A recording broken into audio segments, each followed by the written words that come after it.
Hello guys, welcome back to my channel and enjoy this fanfic part 2. Now let's start the fanfic. In the northernmost part of the Queendom of Metal lays a hot spring resort that also serves as a cover as a hidden village. In the main building of the resort town, Tiger Tanaka, head of the Land of Metal's most secret spy network, sat in his office. Before him are two young girls, both of whom been called up here. Kasumi and Ayane, who practice the Mugen Tenshin style, called here by their superior after yet another fight regarding a boy named Hayabusa. A fight that had ended with that boy declaring that he never wanted to see either of these overly violent bimbos again and wouldn't date either of them if ordered to by the head of his clan. Since he had sworn this in front of the amused clan chief, and on his personal honor, that pretty much closed the door on either of them ending up with Hayabusa. Naturally, the two blamed each other for this development. Violent overt bimbo, muttered Kasumi, holding an ice pack over one eye. Prissy flat-chested heroine, returned Ayane, fingering the bandage over her nose. Both of you, shut up. Tiger said. He didn't actually raise his voice, he just managed to make that same sort of impact. Your rivalry has no place here. This is business. Kasumi bit back a retort about how she was not flat-chested. She was 15 years old, in the prime of her life, and had a busty if lithe figure for her age. No, definitely not flat-chested.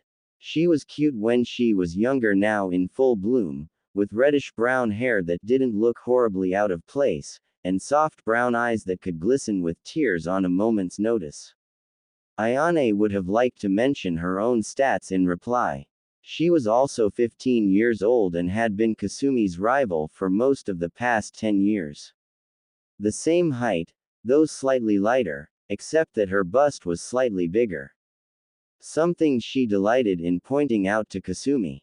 They'd fought over everything as they both had been born at the same time with different mothers but with the same father who owns a butcher shop. Their mothers had, like many of the women in the Land of Metal, share a husband together, both of whom are busy working in one of the resort's many inns, which serves as the main income to the hidden village. Seeing the two of them ready to leap out of their seats and start fighting right there, Tiger decided to remind them of a few things. He spoke to both of their mothers and father. He informed them that he had thought that these two girls were modern products of the best eugenics program in the Land of Metal, trained and disciplined martial artists. Clearly he was wrong with the two squabbling little girls who had somehow appeared in his presence when he had summoned two talented and promising ninjas. Tiger Tanaka went into great detail, never repeating himself, as he reduced the two girls to 3 years old, 12 inches height, and near tearful states. Even the tough bad girl, Ayane. Tiger finished then managed to look brooding and mildly unhappy. You two are aware of the eugenics program first dreamt of several centuries ago. The best warriors, the best houses, the best espers, the talented and the healthiest. If it worked for cattle, why not men? Simply get these best of the best together, and sooner or later there are children involved. Nature itself helps this concept. Both girls colored. Kasumi thinking of Hayabusa, Ayane of another boy named Hayate. As both of you must have heard by now that the grandson of Hunrock and his wife Queen Carline has been brought back from the hidden village in the Land of Fire. It's been over 500 years since own village first settled in this land. Our people were nothing but nomads when we first entered the Land of Metal after our land was conquered by an invading army.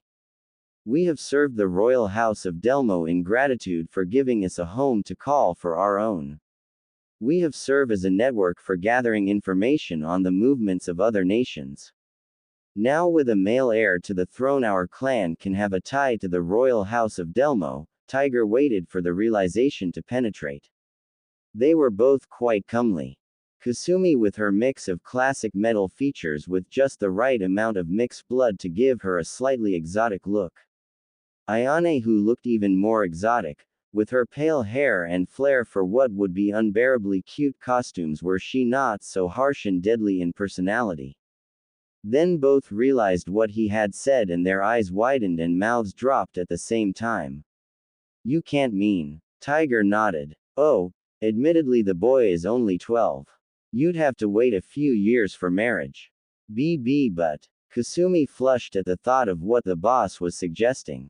HMPH. I doubt some 12-year-old could handle someone like me, Ayane said with a superior air, recovering as best she could. I doubt he would even want to handle you, Kasumi couldn't help but add. The two glare at each other making sparks. You know that for generations we have been agents in gathering information and intel on a target while the Delmo ninjas serve as the attack force for metal. We have been downgraded from a powerful fighting force to nothing more than scouts and information gatherers.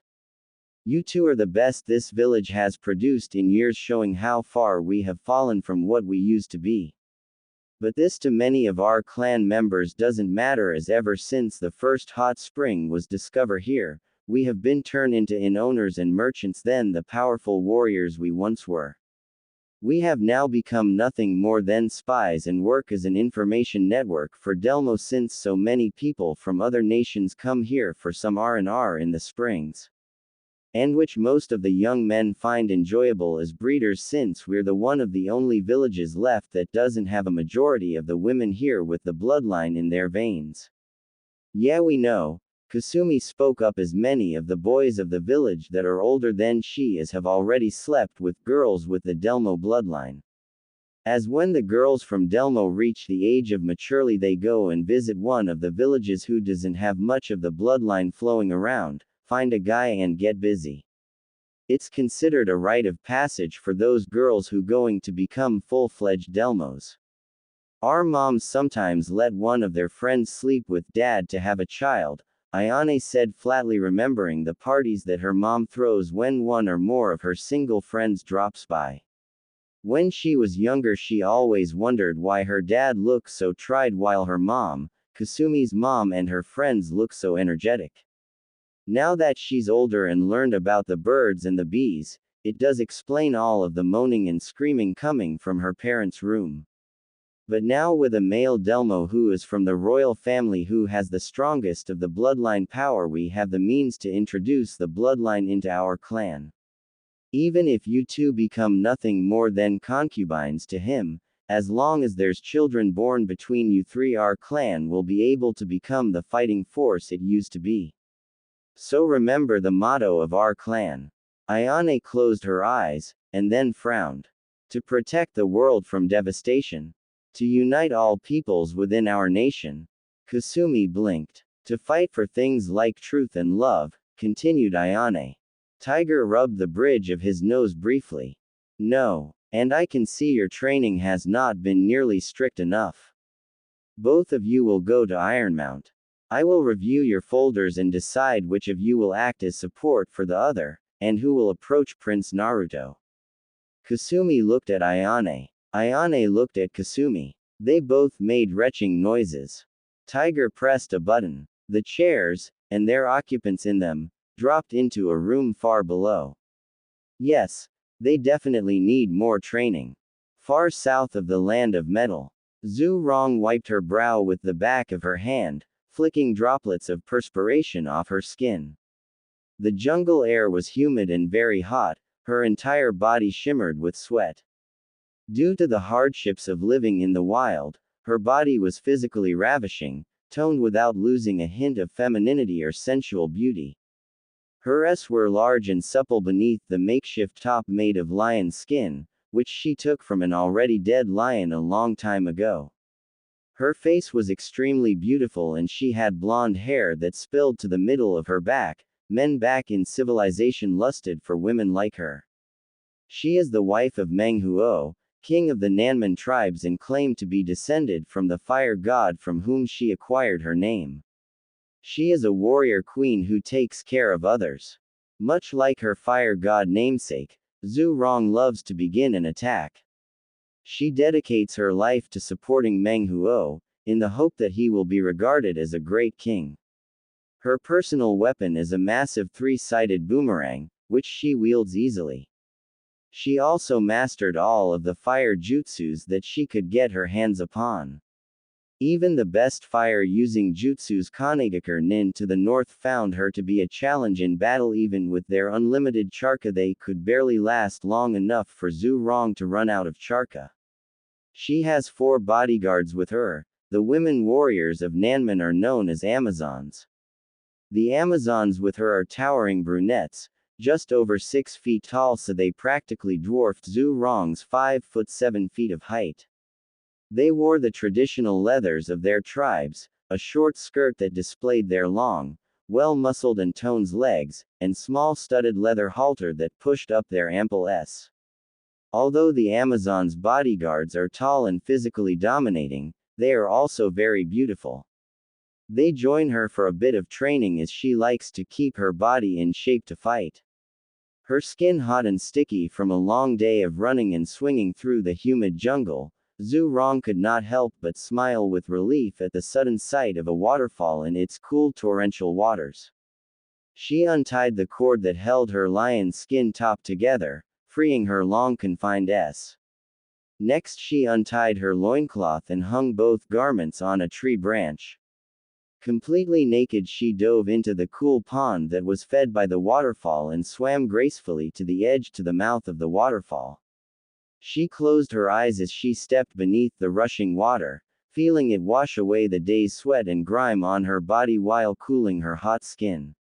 She raised her arms and rubbed the length of each one before rubbing her torso all over to ensure she was thoroughly cleaned. She waved for her bodyguards to join her as she knows they want to clean themselves as well.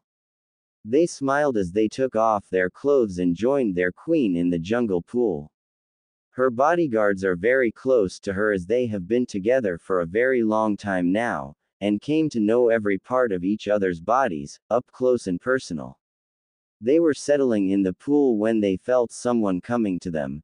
They wonder if it was another teenage boy who was hopping for a peek at the Nanman Queen, as they often would come to this pool to bath after training. It looked as if they were going to have to set yet another example to make it clear that peeking on the queen didn't come without a price. They relaxed when they saw it was a woman coming towards them. She was 6 foot tall and her body was perfectly proportioned for her height. Long, thick, lustrous black hair flowed down her back. She had dark amber eyes, slightly raised at the outside corners, giving her a cat-like appearance. Her facial features were pronounced yet fine. Strong jawline, pretty nose, ears set close to her head. Over her torso she wore a sleeveless low-cut brown leather jerkin drawn together across her chest by a leather lace that wove across her s 3 times, her cleavage visible through the laces. A short white skirt covered the top of her legs, a slit each side rising to her waist. She stood in black leather thigh boots that rose to 3 inches above her knees. A large buckled belt hung at her waist and a gold band in the shape of a serpent wound itself around her left bicep.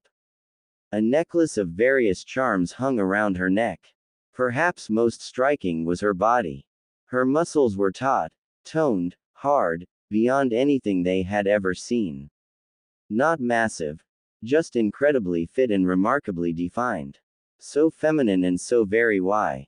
She had wide shoulders and a narrow waist. Her s were generous, the lace across her front straining to keep them within her tunic. Even in this light they could see that her skin was gently bronzed, and flawless. They estimated her age at 35, maybe 36, at the very peak of her physical condition. Hello sister, I see that you still come to the same pool to bath after your training. It's no wonder that there are so many young men who dare to take a peek at you when it's common knowledge where you bath, Amphora, the second wife of Meng Huo, said to her fellow wife. Amphora, have you come to join us? Zhu Rong asked as she glances at her bodyguards for them to follow her lead as she walks towards her sister. Her bodyguards all know what she's getting at. As first wife, she likes to remind her fellow wives the ranking order. 1. Sorry, there's no time for fun. Amphora said as she doesn't want her sister's bodyguards to hold her down as Zhu Rong has her way with her before she lets her bodyguards have their turn on her, again. Not that she didn't find it enjoyable. Then why are you here then? Zhu Rong asked as she stops in front of Amphora. Her wet S pressing on her fellow wives' cover ones. I have received news about the heir of metal, Amphora said, and our husband is waiting for us in the castle. So let's go there first and we can have fun with him afterwards. Alright, Zhu Rong said as smiling, and after he's drained we can have fun with my bodyguards.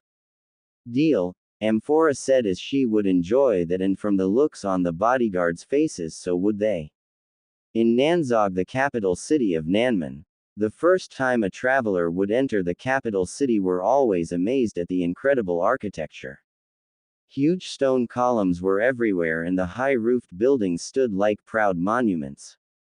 The streets were all paved and smooth and there were fountains and/or huge statues or gardens at every major intersection.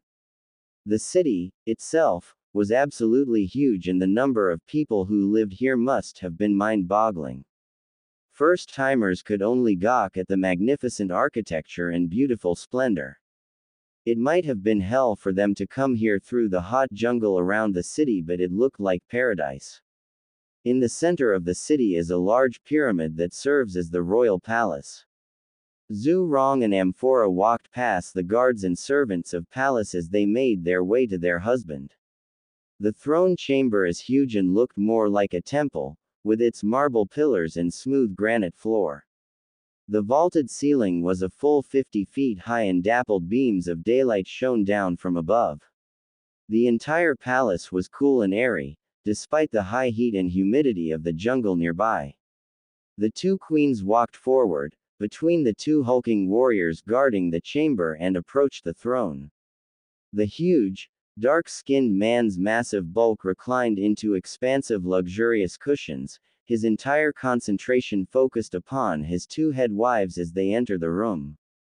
He wore a single item of clothing, a baggy pair of pants, while his feet were equipped with but a simple pair of sandals. He is Meng Huo, the king of Nanman, the chieftain and leader of the tribes in the Nanzhong region south of the Queendom of Metal. And he is massive. Inches above 7 foot tall, his bulk would be estimated by most people to be in excess of 350 pounds. They would be correct on their estimate of weight, but wrong if they attributed most to fat. While he definite was smoothed and rounded about the trunk and arms by a generally unacceptably thick layer of fat under the skin, most of what lay under that was muscle, quite inhumanly well-developed muscle. This man was as powerful physically as he was in the more occult areas of his life. His arms, bulging with fat overlaying even more bulky muscle, were nearly twice the width of a typical Olympic weightlifter's. His belly, while bulging and smoothed by a not insubstantial layer of fat, nonetheless betrayed the location of sheets of ridged muscle underneath. His weapon of choice is a pair of large gauntlets called King of Beasts, which are shaped like wolf heads. In battle he's an unstoppable juggernaut as he wears thick armor which is covered with seals that make them stronger and harder. He doesn't even feel any blows from any attacks that are thrown at him. "Ah dears, you're here," Meng Huo greeted the pair. "What do you want, you big lug?" Zhu Rong asked in the manner she always uses when dealing with her husband. "Amphora is the one who wanted to do this," he answers. "As I said before, the Queen of Metal has finally located the heir to her queendom," Amphora said, who used to having to remind them of what she says now and then. She's the one who handles the complex parts of running of a kingdom. "What does that have to do with us?" Meng Huo asked, as everyone knows that all of the royal family members are always women and are picky of who they marry. They also marry someone who isn't of the high class that most royals in other nations marry. As the current queen had married a slacker who broke into the castle to give back her family chest she had dropped. When he had first heard that Princess Kiko was of marrying age, he tried to woo her, but that ended badly as she said that she wasn't interested in him and that he was already married to Zhu Rong, and she took an instant's dislike to Kiko. She was the one who dragged him back to their Nanman, as she said that there's no way she was going to have someone like Kiko as a co-wife. The heir is a boy, a male Delmo, the first one ever to be born, and is the sole heir to the Queendom of Metal, which would become a kingdom under his rule, Amphora explains to them. I get it, Zhu Rong said as she gets where this is going to. Get what? Their husband asked. She means that we can finally have our foot in the door of gaining a foothold in metal now that there's a male Delmo, Zhu Rong said. What's the plan, sister? I'm going to send my daughter to be his fiancée, as she's the only one in our family that's around his age. All of the other girls are too young, like your daughter Tulu's sister. He's only 12, so Ty Lee is going to have to stay in metal till they're old enough to marry. After that, our two nations will be joined together by marriage, and if Ty Lee has a boy, then the Delmo bloodline can be spread around here, making us more powerful. We always have been on friendly terms with each other, so it should be easy for us to get Galine to be this prince's fiancé. We also have to find someone else to join Ty Lee in the engagement, so we're going to have to spread the word for the nobles to send their young daughters here and choose who's going to join the engagement, Amphora explains to them. I like it. Zhu Rong agrees with her co-wife. Isn't she too young for that still? Meng Huo said as Tai Li is only 11. Stay out of this. Both of them bark at him. Yes, dears, he said, cowering in fear. In a large manor in the city of Ironmount. In the dining room of the manor, a family of 5 sat at the long dining table. They are of the Bloomer family, who are known throughout the trade networks. They have been traders for generations, becoming one of the most powerful clans in the land of metal. Glycine Bloomer sat at the table as the family meal is being brought to them. Her parents sat on the other side of the table, and she sat next to her little sister, 3-year-old Glenda. At the head of the table is her grandmother Seto, who is the head of the family now. She's in her late 50s but still looks younger, as the aging process is slower in Delmo women thanks to their bloodline. Unlike the rest of the family, her grandmother Seto has long green hair with traces of silver strands showing the signs of her aging. How can they expect the noble Bloomer to lower themselves to serving? Glycine mother Ryan said as she finds it insulting. Now daughter, Seto said to her daughter. This is the first chance for the Bloomer family and the Delmo family to finally join together. For generations we have been supports of the royal family, and we have grown very close to the royal family. And Carline is one of my closest friends, and that includes getting to know each other's bodies by every inch. Grandmother. Glycine shouted as she doesn't like it when her grandmother goes into one of her stories about her UAL adventures when she was younger. I'll eat later, her father said as he sat up, losing his appetite, leaving the room. Ryan, I know that Fred is a good trader, but you really should get him loosen up, invite some of your unmarried friends over and have an orgy. So Glenn and Glycine will have some half-sisters, Seto said to her daughter. Mother, how could you think of me doing something like that? Ryan said, blushing red. Your father never minded. Seto smiles. Is it quite common for a married woman to share her husband with her unmarried friends? Mom, enough. Ryan growls as she already heard this story before, as she has already met her half-sisters from the women her father had slept with, which her mother allowed to happen. I'm all for having Glycine be Carline's grandson's maid. And when they get older there be so many things they can do with each other, like Glycine acting like a maid caught stealing and her master punish her before he takes her roughly. Seto giggles as she remembers the games she used to play with her husband when both he and she were younger. Mother. Grandmother. Both younger Bloomer women shouted, their faces a bright red. And I have some old outfits that I'm sure can fit you. Seto smiles as she watches her daughter and granddaughter faces grow even redder. The only one that isn't paying attention is Glenda, who is too busy playing with her food to notice what's happening around her. Inside the castle, how is he doing? Hunrock Delmo asked as he walks down the castle's hallway with a blue-hair woman dress in a white lab coat. Her lab coat is wide open, showing the white blouse and loose pants she's wearing. The buttons of her blouse strain to hold in her ample S in check. If she starts bouncing around, she would likely start popping buttons. He's suffering from malnourishment thanks to his poor diet of eating nothing but ramen all the time. He's shorter than he should be at his age. I have already started him on a high-potent diet. In a few months his body should start growing to what it should look like for his age, Dr. Mizuno said as she looks over the report on the notepad she's holding. I expected as much, Hunrock said as when he first saw Naruto he could tell he was shorter than he should be. After he and Carline had introduced themselves to him, they had Mizuno and her medic team to give him a full examination to see how healthy he is. We did some operations in fixing his body that were damaged from what, I'm guessing, beatings at a young age, Mizuno said as she and her team had to snap badly mended bones back together to be allowed to heal the right way. I see, Hunrock said in a dark tone. He's glad that the Golden Turks had done so much damage to the Hidden Leaf village when they were there. And with the news of not once but 2 times that the Leaf Ninjas have been beaten on their home ground would make potential costumers look to other hidden villages for jobs to be done. He also talked to the heads of the trading guilds in metal to cut the trading with the Land of Fire in half. When they got to Naruto's room, Dr. Mizuno found the prince and the room had gotten a bit crowded. Why there were so many nurses present, she wasn't sure. Sure, he is the first male to be born in their clan, but there were other guys about.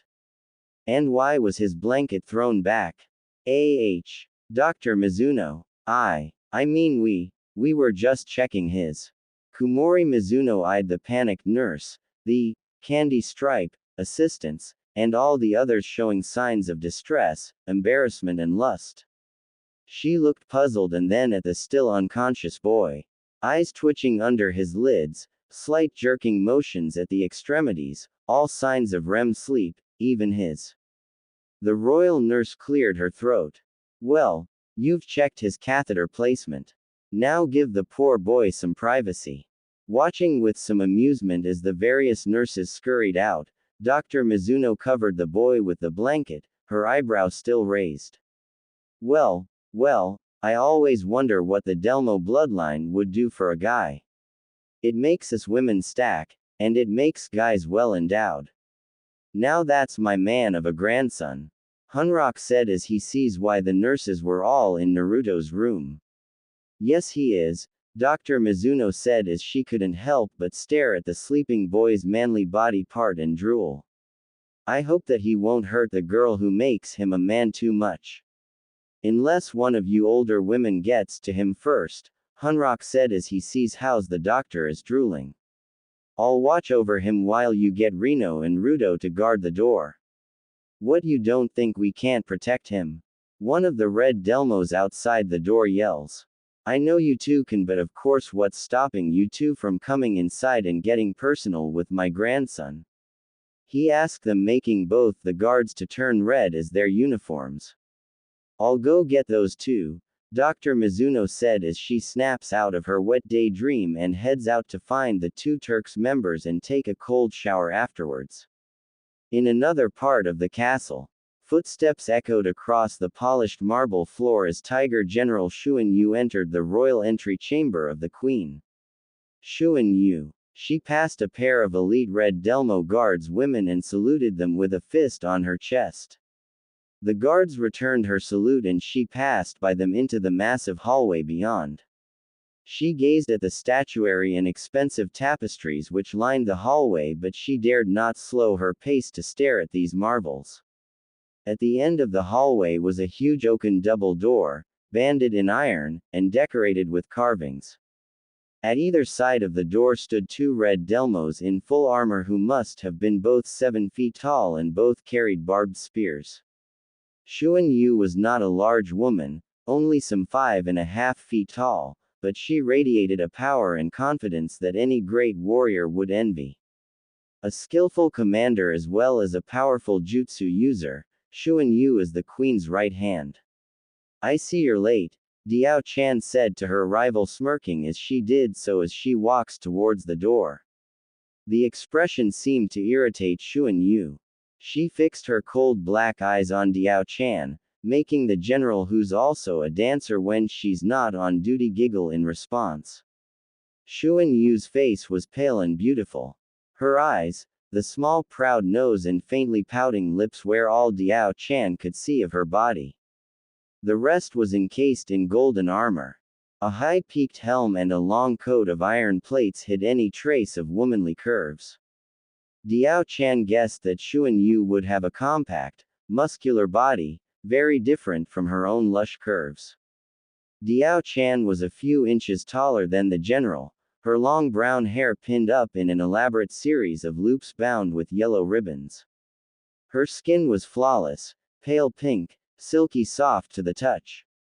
Diao Chan's eyes, now shadowed with apprehension, were a warm, compassionate brown, her lips pink and full. Her large S heaved faintly beneath the tight crimson bodice that encased them while remaining open at the top to reveal the deep cleft between the full and perfect orbs. Diao Chan's long and graceful legs, the faint lines of a dancer's muscle barely visible beneath her creamy skin, were drawn up under her delightfully rounded bottom. The queen is waiting inside, one of the red Delmo guards said as she easily opens the massive door into the chamber. The two rivals nodded as they walked through the doors to talk to their queen. The walls of the throne room were all covered with gold and silver dragons that seemed to shift and move, with the symbol of metal in the middle on both sides. The pickaxe in symbol of the metal works that the land of metal is known for and why the nation is so powerful is it the biggest producer of metal ores on the continent. Air exchangers had been installed to make the air fresher and of a more comfortable temperature to the people who came. Also, the walls were luminescent, causing the room to be lighted without the need for light bulbs or the torches that were still in use in this era. And of course, all this led to the throne, made in such a way as to make the person sitting on the throne seems to be larger than life. Xuan Yu, the Iron Wall General, and Diao Chan, the Silver Wind General, it's nice to see you two again, Queen Caroline greeted the two by their rank and titles. You're looking better, my queen, now that your grandson is safe in your hands, Diao Chan said as her queen has been pacing around the castle when she had first learned what had become of her daughter and her grandson. What may we do for you, my queen? Xuan Yu asked. As you are very well aware of that, the other nations are going to be sending envoys here very soon.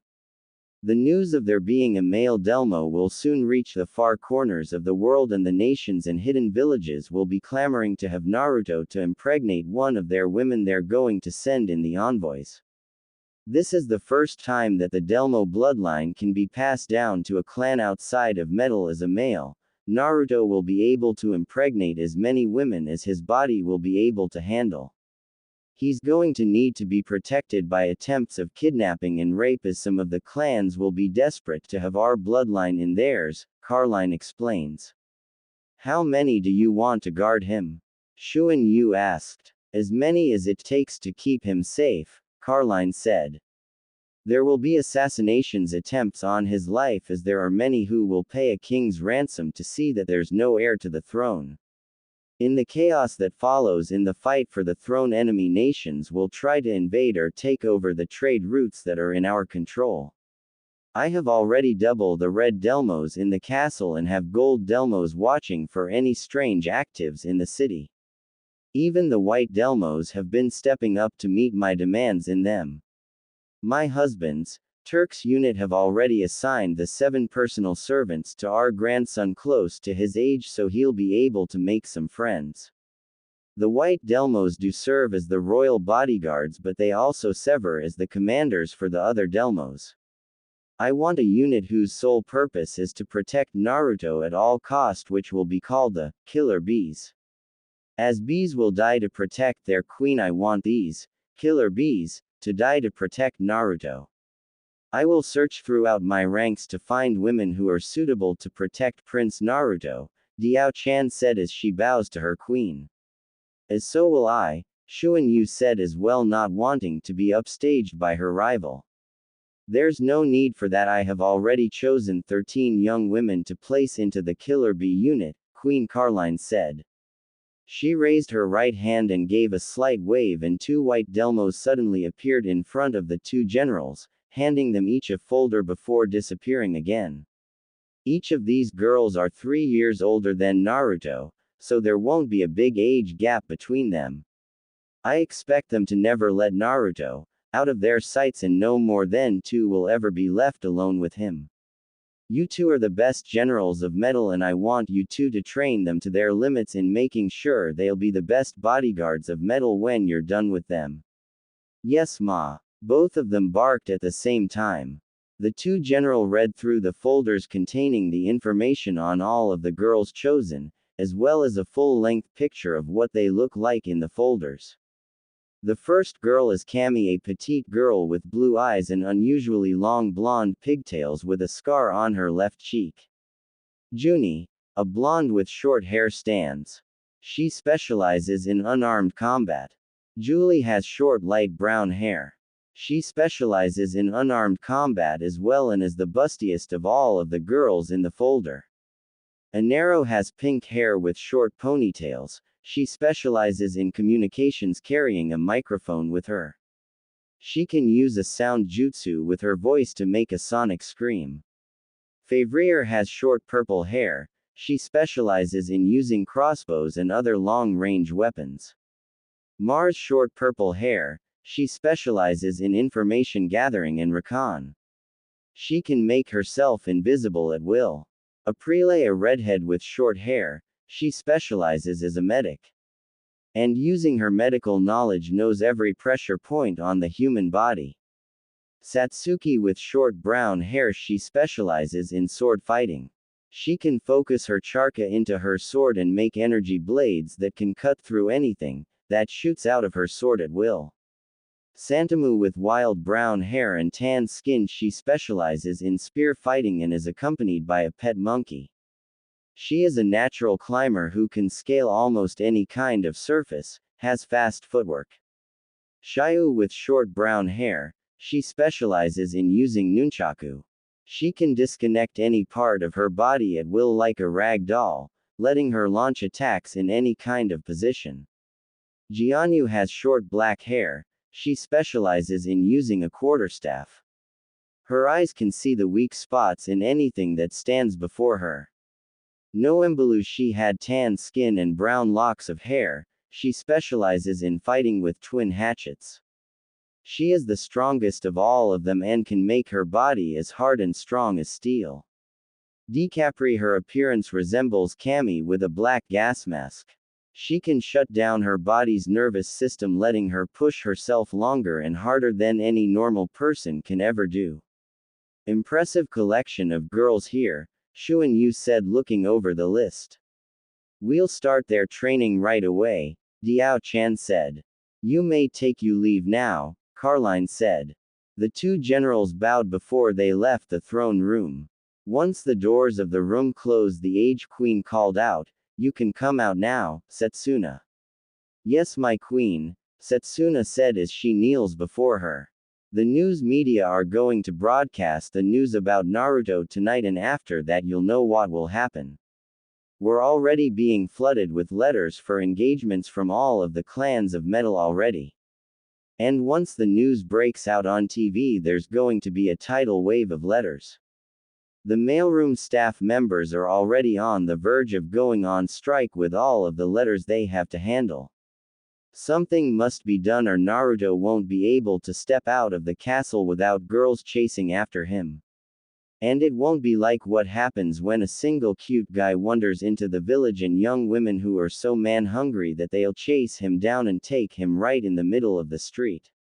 Yes, I know. The last time that happened was only 4 weeks ago, Carline replied, remembering what happened to the handsome young man who stopped here to buy supplies as he was traveling to the eastern lands. I already had letters sent out to all neighboring nations and hidden villages to send no more than 2 girls with a small escort for any engagements with Naruto. What about the leaf? Setsuna asked. They'll be given a chance as all of the rest, Carline said bitterly. But of course finding girls that were actually nice to him while he was in the village is going to be a very troubling task for them. And with Naruto, if he's anything like his mother, won't let anything go without being settled first. I won't let anything happen to him under my watch. I won't fail you ever again, Setsuna said. And when Naruto orders us to repay the leaf for all the kindness they had shown him, I'll be at his side and protect him from anything with my life. I know you won't, Carline said with an underlining tone in her voice. Because you know that you will never be allowed to come back here ever again. As I vowed, Setsuna said, lowering her head. She won't fail this time. In the Leaf Village in nighttime. Sarutobi, did you see what's on the news? Tsunade yells as she burst into his office. She's covered with bandages as she's still recovering from her wounds she got from the fight with the 2 female Turks members. Out of the Leaf ninjas that tried to stop the Turks members, she is in the best physical condition. She was laying in her bed flipping through the channels when she saw the newsflash. Yes, I already heard, he said as he tosses her a letter he had gotten earlier tonight. She looks over the letter, her eyes widen as she finishes reading it. This means that once Naruto becomes the king of metal, he's going to want to take his revenge on us. Yes, and the only hope we have is for one of the 2 girls we're going to be allowed to send to be engaged to him. To become his wife and somehow stem the hatred he holds for us, Sarutobi said as he slumps into his chair thinking of what the council is going to react finding out as the news channels are already airing the news about the Prince of Metal. 2. What are we going to do? Tsunade asks as she already knows how powerful the Delmos are, as the Turks, the elite of the metal forces, had wiped the floor with the Leaf's finest. They have the Forbidden Scroll with the village's most powerful jutsus written in it that's going to become well known to all of the Konoha nin so that they'll know every one of our jutsus. There's more than that. When they stole the files on Arashi and his family, but also they took the files that Arashi wrote on the fighting styles of the clans of the village, stating their strengths and weaknesses. They'll know everything about us and how to beat us. With how Naruto's state of mind now, he will come back to this village with an army of elite Delmos right behind him. They have for years acted as a buffer zone between us and the lands to the west and have become much stronger than any hidden village that's here in the east.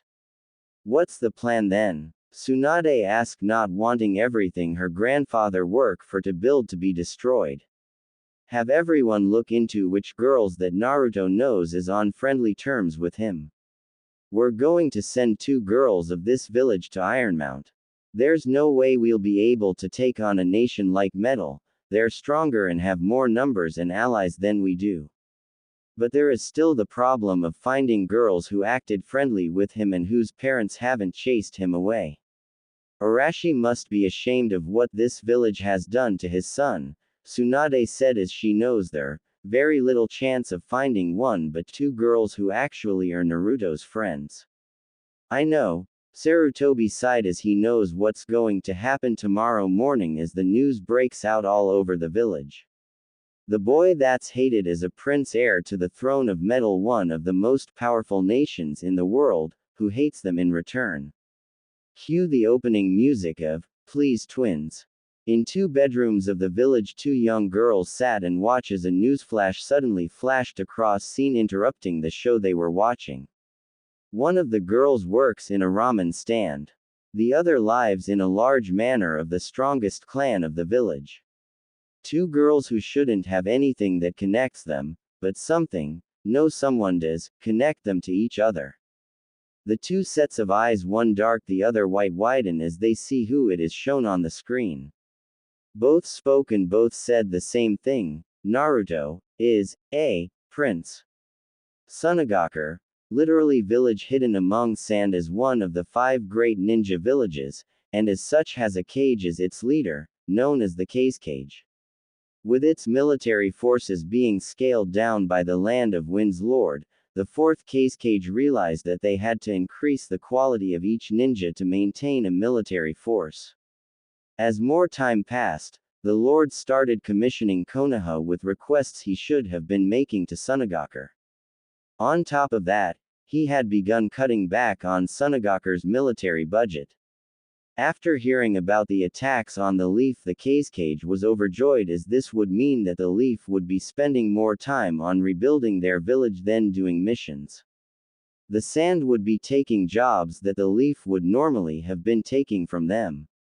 With so many ninjas injured in each of the attacks and the fact that the Leaf were so badly beaten by much smaller forces, it would mean that a lot of people would be looking elsewhere for ninjas to do missions. And the plot that the Sound leader had sent to him would be much easier when the exams would begin. But then everything changed when he was watching the news 2 nights ago, reading over the letters sent to him. He had just finished the letter that the Queen of Metal, a major trader to the Land of the Wind, as they control the trade roads from the west where many of the imported crops they needed to feed their people came from. Standing in his office was the best ninja team that the Sand Village had produced yet. The first of the team and the oldest, Tamari, who is his daughter. She carries a giant, iron fan on her back, which she uses as a powerful ninja tool. She specializes in long-range combat, and has demonstrated herself to be a keen analyst in combat. The second and the middle child is Konkuro, and is a ninja who specializes in ninja puppetry. At first he appears that he's carrying a large marionette wrapped in bandages on his back called Karasu. In combat, Konkuro tends to use Karasu in combination with a technique similar to a Kawarimi no Jutsu, body replacement technique. He first lures his opponents into getting close to Karasu, disguised as himself, then unveils himself from the bandages to finish his opponent off. His puppets are also equipped with various traps and numerous concealed weapons, such as hidden poison-coated blades, poison gas, and projectile launchers. In addition, the heads and limbs of his puppets can be disengaged from their respective bodies and used as projectiles themselves. Then there is Gaara, his third child, the youngest, brother of Tamari and Konkuro, his older siblings. As a child, the one-tailed Shukaku was sealed within Gaara during birth on the order by him, his father. This was done with a possession jutsu by one of Sunagakur's elders, a woman named Chio. Because a sacrifice was needed, Gaara's mother, Karura, was used. Before she died, Karura cursed Sunagakur, hoping Gaara would avenge her death. The reason Gaara's own father had inflicted such a fate on him was due to the country's feudal lords slowly weakening the hidden village, minimizing their ability to defend themselves. The feudal lord even began offering jobs to other hidden villages rather than his own. Seeing what was happening to his village, the 4th Cage realized that their ninja would have to be of much higher quality than ordinary ninja to compete, and Gaara was to be their ultimate weapon. Gaara was trained by his father, but raised mainly by his uncle Yashimaru. Being host to Shukaku gave Gaara almost instinctive control over sand. In addition, the sand itself guarded him, making Gaara a near impossible person to touch. For 6 years, everyone in the village feared Gaara, with the exception of Yashimaru. For a time, it seemed as if Yashimaru was the only person who cared for Gaara. Gaara's attempts to fit in often led to disaster, leading his father to begin ordering assassination attempts. Gaara had become, in the Cage's eyes, a failed experiment and too much of a threat to the other villagers to be allowed to live. Eventually, after quite a few failed attempts, the Cage ordered Yashimaru to kill him. Gaara mortally wounded the assassin before he knew it was Yashimaru. Saddened by the unfortunate incident, Gaara tried to apologize and ran next to Yashimaru. Yoshimaru then revealed to Gaara that he never loved him.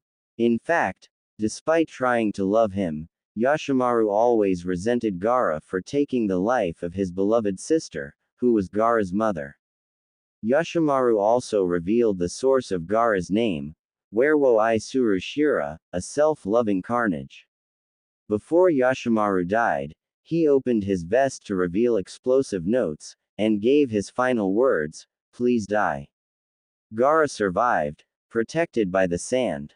Gaara's mother had resented the village for using her and her son as a sacrifice and a weapon, respectively, and cursed Gaara for putting her in so much pain. After realizing that no one loved him, Gaara used his sand to create the tattoo on his forehead, love, as a symbol of a demon loving only himself. For the next 6 years, Gaara would be the victim of almost constant assassination attempts, all ordered by his father. Each attempt ended with the assailant dead and him that much stronger and darker with each life he took. His entire village hated and feared him for the awful power of the demon sealed within his body, his own father, before later realizing that Gaara could be an effective tool, wanted him dead. As a result, Gaara became emotionally withdrawn, all but silent, and consumed with a bitter loathing for everyone but himself. He learned to find pleasure and eventually a reason to live in annihilating the numerous assassins sent to kill him and by extension, anyone who threatened his existence, anyone who was not himself. His insomnia, forced upon him by the fact that the demon inside him would eat away at his personality if he were to fall asleep, made Gaara further unstable. "Who do you want us to kill now?" Gaara asked his father. "No, this isn't a simple mission like that. This mission is going to take years of hard work to complete. And it's all up to Temari to complete it," their father replied. "What kind of mission is this?" his daughter asked, wondering where this is going. "As you may have already heard that the Land of Metal's heir was announced 2 nights ago," he asks them. "Yeah, we can't turn on a TV without that being shown on all of the news channels," Konkuro said. "Yes, and with a male heir to the throne, for the first time ever, it's time for us to act. A letter was sent to me the same day the news broke out. The Queen of Metal has informed every nation and village that we cannot send more than 2 girls with a small escort for any engagements with her grandson Naruto, the Prince of Metal. The rest of the hidden villages have received similar letters. Wait, you're going to engage me to this prince?" Temari shouted loud enough for the entire village to hear.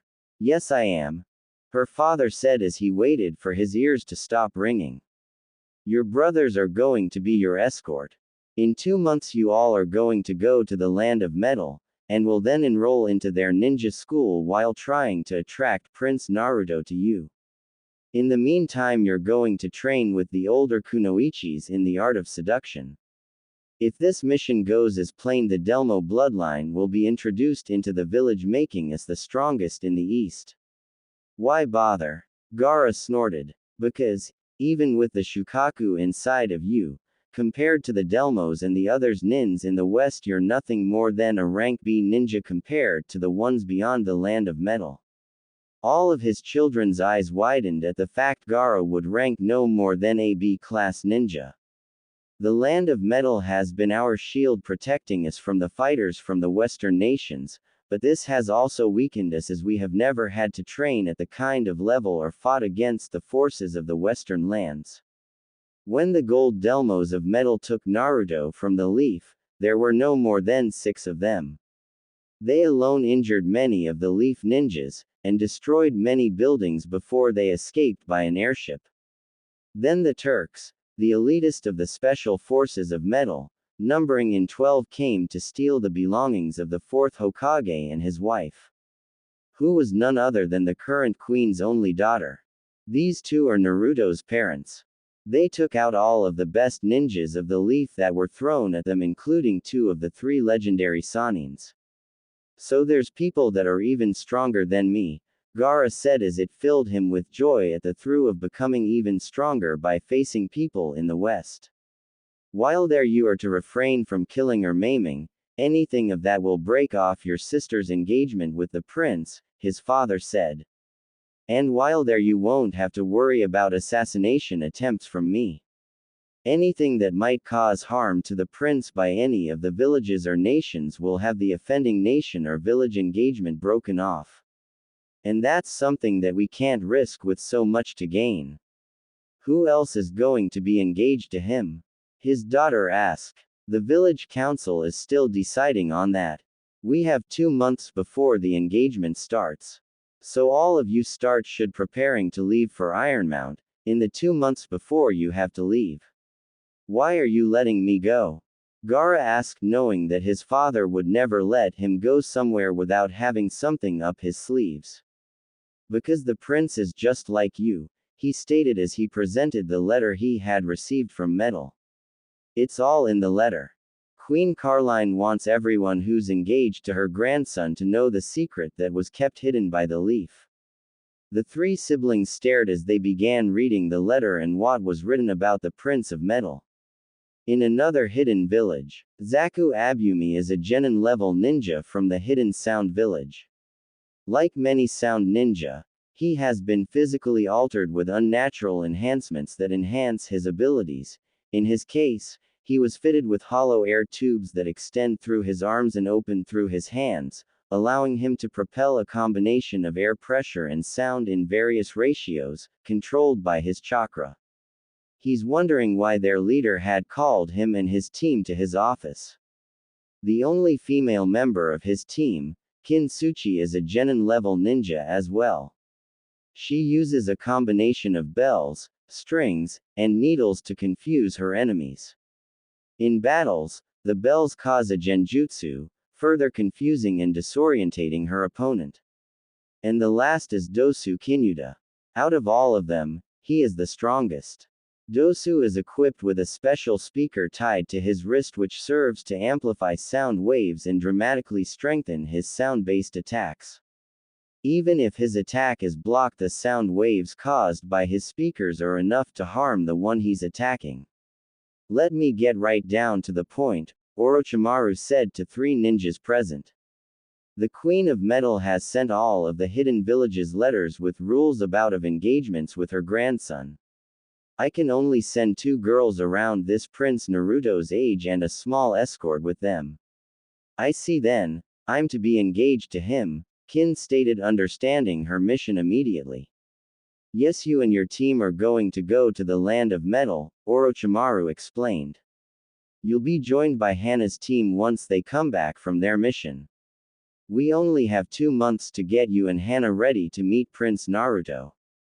So Kin is going to have to act like a girl for once, Zaku snickered at his female teammate. That would be a nice change of pace, Dozu said, agreeing with him. Why you two? Kin growled at her teammates as a red battle aura surrounded her. What do we do with the other girls who are engaged with Naruto? Dozu asked, ignoring his angry female teammate. Should we go and level the playing field for Kin? Zaku asked. No, we can't afford them finding out that it was us who got rid of some of the girls. If that happens, then any future relationships with metal will be hostile and seen as a treat, as well as the girls' village or nation seeing us as dangerous threat against them. That's why none of you can do anything of a hostile nature while in metal. The Delmos are much stronger than any ninja force here in the East. The 4th Hokage, Naruto's father, just barely beat his mother when they first met. I should know, I was there when it happened. And the 4th only beat her because she was caught off guard when she had accidentally ripped all of his clothes off during their fight. The 4th didn't even know that he was naked until after he had knocked her out. 1. What about the leaf? Dozu asked. Wouldn't they have a better chance of getting one of those girls they're sending to get this Naruto to fall for him? Kin asked. No need to worry about that. Orochimaru chuckled with that creepy laugh of his as he shows them the letter he gotten from the land of metal. Read it and you'll know what I'm talking about. They all read the letter, not believing what they were reading, let alone for the royal family would allow to be known. Zaku, the first to finish the letter, is the first to speak. This Naruto has the nine-tail fox sealed inside of him. Yes, his father sealed the fox inside of him to save the leaf. And all he asked from the people he protected was that the village would see him as a hero. Instead they treated him as a monster, treating him little more than trash. I highly doubt that they'll be able to find even one girl in the village that has treated the prince nicely while he was going up. Where the leaf fail, the sound will gain. If you or Hannah manage to become his wife, the next queen of metal, well, you can see how easy it will be to get him to destroy the village that shunned him. Leaving a power vacuum in the east that's ripe for the taking, the sound will take the place of the leaf as one of the 5 great ninja villages of the east. Queen Kin, that has a nice ring to it, said girl smirks, and if this Naruto isn't bad looking, I think I'm going to enjoy this mission. In the Hidden Leaf Village. In the whole village these two are the only ones who have treated Naruto as a person, Sarutobi said as the files on the 2 girls were given to the council members. Have you made certain that these are the only ones? One of the council members asked. I wasn't even expecting to have even one girl who didn't harm or mistreat him in one way or another, Sarutobi stated with annoyance. What about girls that he hasn't met before? One of the members asked. No, that will do no good, since one of the rules the queen made in the engagement is that all girls who wish to be engaged to Naruto must know that he has the demon fox sealed inside of him, Sarutobi said, causing all of the members to gasp out in shock. She wants us to tell my daughter that boy has the demon fox inside of him. Hinata's father shouted. Yes, she does, Sarutobi answered. Failure to do so will break off the engagement for both girls. All of the other nations and villages have already been given letters like the one I received already.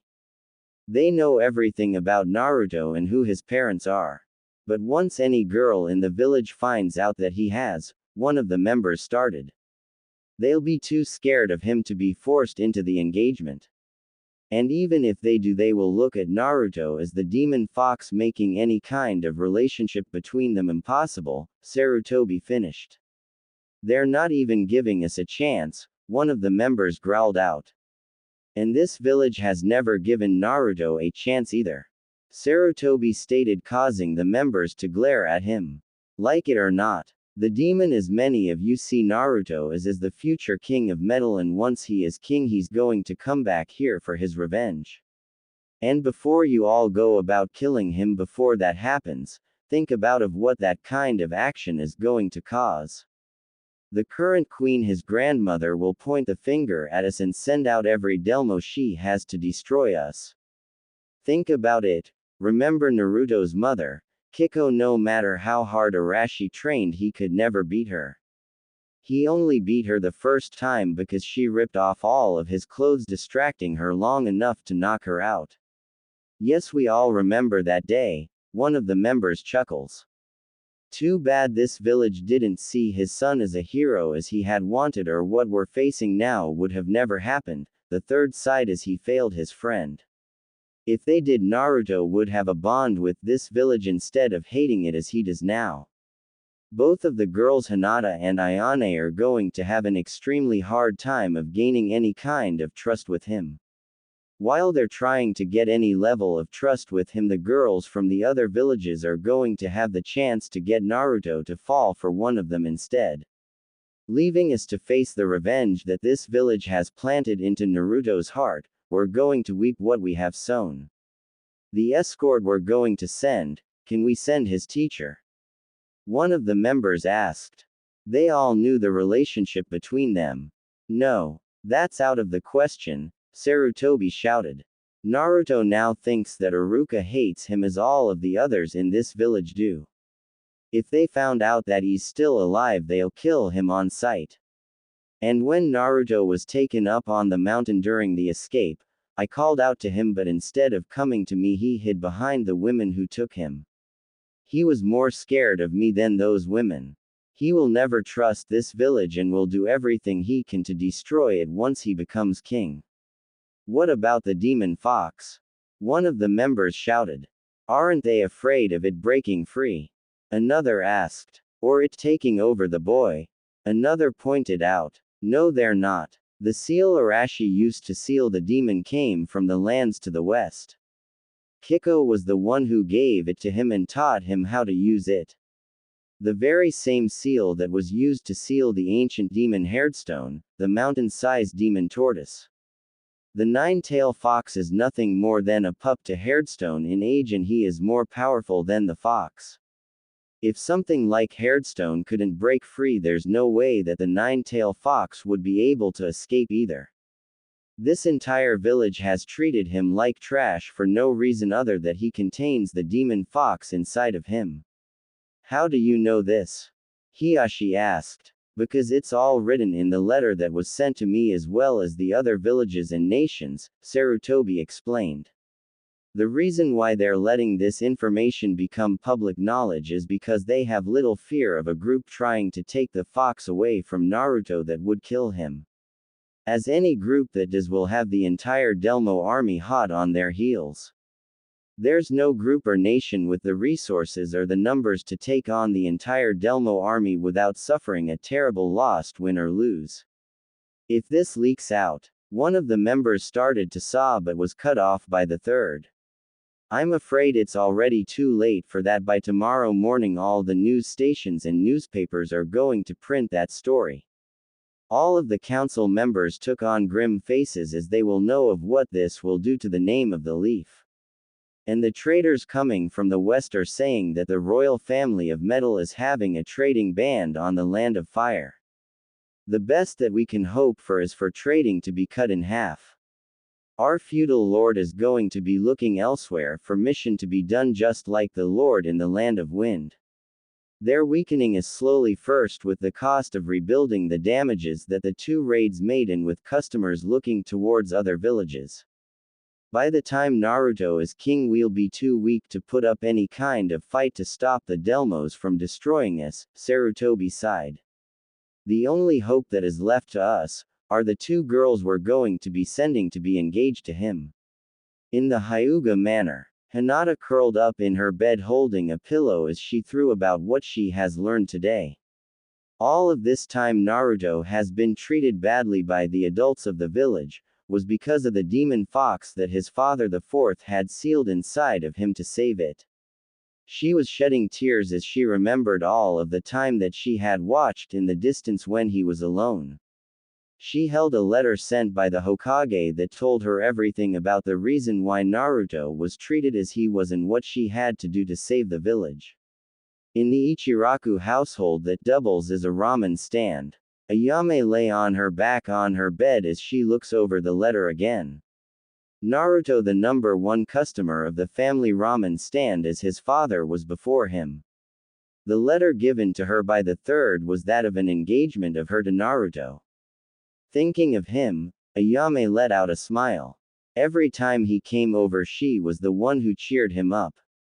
She saw that beside her no one in her age group had tried becoming friends with him. Their parents had kept them away from him, leaving him alone. While there is that shy Hinata girl, but Naruto doesn't even notice her as she never says anything to him. Both girls shared the same thought as they thought about the same boy. I hope that Naruto is doing well in his new home. In the royal places of metal, Carline Delmo, the Queen Metal, stared at the still form of her grandson. He's been placed in his mother's old room. For days now all he's been doing is sleeping and eating. If this continues on longer, he needs something to break him out of his depression. Naruto, how are you today? Carline asked him as she walked up behind him as he sat in a chair staring out of a window. Fine, Naruto said as he just sat there. I know that it's been hard for you to get used to all of this. I just want you to know that you take all the time you need. Remember this, from now on you'll have people who care and will help you now. Grandma, he spoke. Yes, Naruto, she said, glad inside that he was showing life in him for the first time since he came here. Can the Delmo bloodline inside of me can be awakened? Yes, dear. It's hard for the first time, but once you learn how to use it, it becomes as natural as a fish knowing how to swim. I can have Setsuna show you how to unlock it, if you want to start now. That's okay, I can wait for tomorrow, it's already late, Naruto punctuated with a tried yawn. He felt so very tried. Since he has gotten here, he has stayed up looking up at the night sky, wondering where he would go from here. All right, dear, Carline said with a smile, seeing life in her grandson. Grandma, once I become king, I would like to go back to the leaf. Naruto said. The leaf, whatever for, dear? His grandmother asked him. I would like to destroy it. Also, I need some help in deciding and describing the girls that are engaged to Naruto. Everyone with an OC character for Naruto to be engaged to, please send me your idea to me by review or email. And I still need a pre-reader who doesn't take weeks to give me back a chapter. Setsuna walked through the halls of the castle as she is looking for the prince. Today he's going to start his training in unlocking his hidden bloodline. She enters Naruto's room, which is guarded by two red Delmos on either side of the heavily reinforced metal door. The floor is made out of marble that's polished to reflect like a cloudy mirror. A massive bed dominated the center of the room, and when Setsuna glanced closer, she remembers the times that she and Naruto's mother had spent in that very bed her son is sleeping in now. The mattress itself was a normal double queen-sized high-quality foam bed, the type that normally would cost Setsuna 5S class missions to just make one payment on. The sheets were a fine spider silk tinted in soft lavender. She has many fond memories of spending nights with Naruto's mother on the very same bed that he now sleeps in. Hi, Ms. Setsuna, Neko Turley said, breaking said woman's train of thought as she makes Naruto's bed. If you're looking for Master Naruto, he's taking his morning bath, Kokelakad Nakura said as she carries the old bed cover out of the room. The others are with him, Erica Fontaine said as she cleans the mess she made by dropping the dishes of Naruto's breakfast. All three of the girls are wearing their new uniforms after becoming Naruto's official maids. They're all wearing a long-sleeve button shirt that's colored the same color as the Delmo rank they belong to, along with a matching pair of white leather gloves, black pants, black shoes and a black bow tie.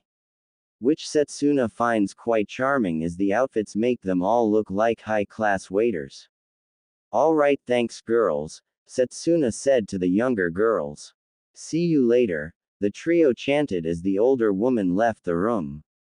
Setsuna went upstairs to the private baths that's reserved for the royal family and guest of their choosing. It's much smaller than the one that's used by the castle staff. Once she got to the bath, she found that Lobelia Carlini, Gemini Sunrise, Glycine Bloomer, and her friend Kitauji Hanabi guarding the door, along with two heavily armed red Delmos, armed with pikes and large shields. Ms. Setsuna, what are you doing here? Lobelia asks as she saw who it was. What are you four doing out here when you girls are supposed to be protecting Naruto at all times? Setsuna asked them. Well, he asked us to leave the room as he was getting undressed, Kitauji said, blushing slightly. He doesn't want to be seen naked by us, Glycine adds, and relive as well. She doesn't even want to think about what her grandmother had told her about seducing young boys like she used to do when she was younger. How could she and her mother be related to her? She'll never know. He must be shy, Gemini points out. First rule in bodyguarding girls, and that is to never let the person that you're bodyguarding out of your sights at any time, Setsuna said as she walks straight into the bath. The four girls look at each other before they follow the older woman into the bath with a naked boy in it. All of them are blushing as they step into the bath. The bathtub, as it were, was more like a small-sized swimming pool of steaming hot waters fed by ornate fountains in the shapes of fish and girls with water jugs that poured warm water into the bath all around, and a large fountain in the middle of the pool. In the center of the shallow pool, an 8-foot-tall statue of a naked woman stood tall and proud. The statue held a large water jug that poured out a stream of warm water out of the vase, acting like a shower for the ones taking a bath. Sitting under the downpour is Naruto in all of his naked glory, washing off the shampoo out of his hair. Eep! All four girls yelp out at the same time behind Setsuna. At least we know that he's safe, the older woman said as she walks towards the edge of the pool. What are you girls doing here? Naruto spoke in a flat voice. Well, Setsuna, the four girls started mumbling as they turned their backs to him, all red face. Sorry Naruto, but you are just too important to let anything happen to you, Setsuna smiles as she looks down upon him. Your grandmother will never forgive us if anything were to happen to you. Can you not look at me? Naruto asks as he looks for something to cover himself with. What's the matter? Setsuna asks as she throws him a towel. You'll better get used to it. We the Delmo nins are here to protect you at all times. I would like to have some time to myself, you know, Naruto said as he stood up with the towel wrap around his waist. After I get dressed, I want to start in unlocking my bloodline powers.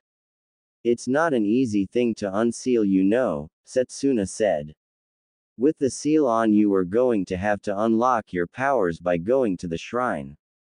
The unlocking of the bloodline starts at an early age, but there are some who can't unlock it by the training that's involved in unlocking it, so an unsealing method was created to unlock the bloodline powers for those who can't through training. You mean like what my aunt went through when her training wasn't helping her, so she would be able to use her bloodline? Glycine spoke out. That's right, Setsuna said as she watches Naruto go behind a curtain and got dressed. Where do I have to go? He asks from behind the curtain. The priestess are all waiting for you, Setsuna said. I'll be coming with you. All right, Naruto said. You four tell the others that I'm going to be late for lunch. Right, sir, the four girls said as they turned to leave but were stopped by Setsuna. Hold it, she said. Two of you are coming with us. That's your jobs now, to be at hand for anything that Naruto might need. Lobelia, Gemini, you two come with us while Glycine and Kitauji go tell the others about being late. Yes, ma, the four said as they walk out into the hallway and splitting up into pairs of twos. Lobelia and Gemini following Naruto and Setsuna, while Glycine and Kitauji went the other way. How far is it? Naruto asks as he follows Setsuna out of the bath. We're heading to the temple on the eastern side of the palace, she answers. We can take the horses, Glycine shouts as she just loves to ride on her horse. No, we take a carriage, Lobelia said. We wouldn't want the prince to be mobbed by his subjects, now do we? Since Naruto is the only male Delmo to be born, all of the girls around his age will have their eyes locked on him. Whatever, Naruto said in a flat tone of voice as he stops wearing his smiling mask he used to wear in that village. I'll do what it takes to get stronger. Then I can destroy that village. And I'll be there at your side, Setsuna said. If she had gone with Kiko when she had ran away, she could have taken Naruto back to Ironmount before he was exposed to all of the hatred of those villagers. But that doesn't matter, as in 6 years on Naruto's 18th birthday he's going to become king and destroy the leaf. At another part of the palace. In her office, Queen Carline watched from a viewing globe of what's happening to her grandson today. She saw how Naruto still needs to adjust to having girls around him to protect him at all times. She remembers how she had been annoyed by having her bodyguards go wherever she went when she was younger. That was until she hit puberty and she had started to notice how her bodyguards looks and how their bodies have all of the right craves. Her husband had never minded that she slept around with other women when she was younger, but after she had gotten older she stopped, as that kind of thing was for young people. Her friend Seto Bloomer, who has a seat at the council, would tell the younger women of their relationships when they were younger. Much to the dismay of her daughter and eldest granddaughter, who are embarrassed of the past antics of the head of their clan. Her voyeuristic inclinations only partially abated, Caroline made her way through the secret panel in the back of her office and traveled by express shaft to the underground chamber where the clan council was waiting. Making a sweeping entrance that conveyed an air of impatience, she briskly made her way to the spot reserved for her exclusively, then swept the gathered members of the council with a stern gaze meant to be intimidating. Much to her annoyance, Zenobia, the reigning matriarch of the Romanji clans, returned Carline's stern gaze with much better effect and said, in a slightly ruffled tone, "You are late," as though chiding an errant youngster. But she is the only member of the council left over from when her mother had rule, and while she's about 20 years older than Carline is. She looks like she's around Carline's age of her mid-50s. I am here, Carline responded, so why does the council require my presence at this particular time? Oh, nothing much, Your Majesty, Zenobia replied. We have heard disturbing rumors that need to be explained to our satisfaction. It seems as though the times are moving at their own pace once again, and we need to take stock of these events in order to decide how they will relate upon the fate of the realm. Well, that was certainly ominous and vague enough, Carline reflected. Not like Zenobia to beat around the bush and talk in strange generalities rather than cutting to the chase and getting to the point with her usual irascible temper. To judge by the sternness in the old matron's old in chronological years anyways. There was nothing particularly mocking or condescending in her tone, but nonetheless Carline bristled at the old witch's baiting commentary. As it was beneath her dignity to respond with a sharp reply of her own, she allowed the matter to pass unnoticed. But still she could not help but reflect on how her mother would have dealt with Zenobia's insolence, and how long it would have taken the elder matriarch to heal from the wounds she would have suffered. But Carline wasn't nowhere near that vindictive, nor so ruthless. Her mother had ruled with an iron fist that made her very unpopular with her subjects. When she took the crown after her mother died, she did things very different than her mother had when she had ruled. She needed the support of the council in order to properly govern Ironmount, for it took more than soldiers to keep people in line. You needed to work from the heart in order to keep them satisfied, loyal and happy. Your grandson is having his bloodline abilities unlocked today, isn't he? Zenobia asked, but already knowing the answer. Yes, he is, Carline answers. He wants to be stronger so he'll be able to take his revenge once he takes the crown. A war with the Leaf Village is going to be the first war we have been a part of since the war with the nation of Wei in your grandmother's time, Zenobia said. Yes, but can you blame him? Seto Bloomer asks the women on the council. I wouldn't have been able to last as long as he did, one of the women said. Such a poor boy having to live a life like that, another added. You think him being the fourth son would have the people of the Leaf look at him as a hero, another puts her 2 cents in. How many of the army units are you going to be sending? Zenobia asked. That depends on my grandson, Carline said. He's the one who's going to choose which the units to go with him when it's time. Speaking of your grandson, Seto's granddaughter has been assigned to be his personal maid, Zenobia stated. How come only her granddaughter been assigned to be his maid? My husband's Turks unit were the ones who chose who were to become his maids. If you have any questions, please ask them about it, Carline said. And the fact that you and Seto are good friends has nothing to do with it. Zenobia pointed out for the rest of the members to hear. Well, if any of you want your daughters or granddaughter to have a go in getting Naruto to fall for them, please be my guest, Carline said, as she doesn't want the council members to think she's holding a clan in higher regard than others. That would just make things troubling for her grandson once he takes over. Good, my daughter is around his age, they should get along fine, one of the council members said. This quickly got more of the members to put their heirs onto the table. Before the argument could escalate any further, Carline raised her hand to stop the bickering. Now, Let's not argue over something like this. As the married law of the country states that, Naruto is free to choose whichever Delmo female in the clan. Each of your heirs will have equal standing, but his choice will be of his own free will. I will not tolerate any coercion, blackmail, potions or whatnot to influence his decision. And in any case, he's got 6 years to make a choice, so let him be. Do I make myself perfectly clear? And besides, since men here can be married to more than one wife, Naruto should be able to marry more than one girl as well, Seto points out. Which means, Zenobia began thinking of getting some of the council members' heirs to work with her great-granddaughter as a team. I'll also be choosing which girls are going to make the cut, Carline said. I'm not about to be letting my grandson be in a loveless marriage. How are you going to be choosing which girls makes the cut? One of the council members asked. With a series of tests, Carline stated. The wife of my grandson is going to be helping in ruling this country. So that is why all suitors are going to be going to school and be taught in the art of maintaining a working government.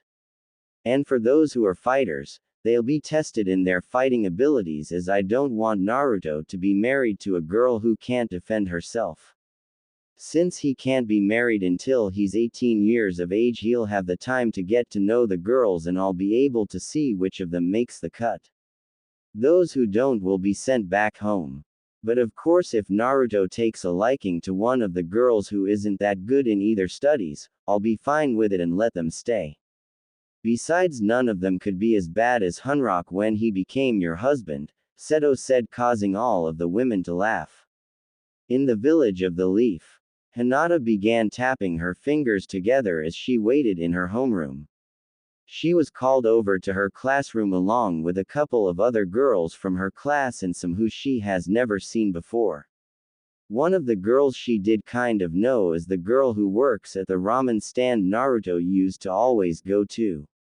She had seen how the ramen girl and Naruto gotten along with each other. She was his only friend. Hi Hinata, Sakura said as she and Ino sat down besides her.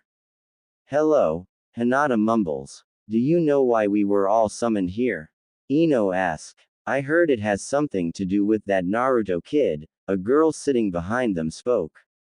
The girl is dressed in a pink sleeveless shirt and her hair is done up in buns on her head. She already has a forehead protector on her forehead. Naruto. Both Sakura and Ino ask while Hinata already knew what's going on. I still can't believe that he's a prince, Sakura said. And that his father is the 4th Hokage, Ino adds. Don't forget that he's the fox demon, one of the girls in the room said. Now that he's free, he'll probably attack us like he did 12 years ago, another girl adds. Hey, he isn't like that. Ayame the ramen girl shouted. Come on, now that he has those Delmo women behind him, he's going to attack us the first chance he gets, one of the girls said. He isn't like that, Hinata spoke up. Besides, it is people like you, is the reason why he'll attack us in the first place, Ayame shouts.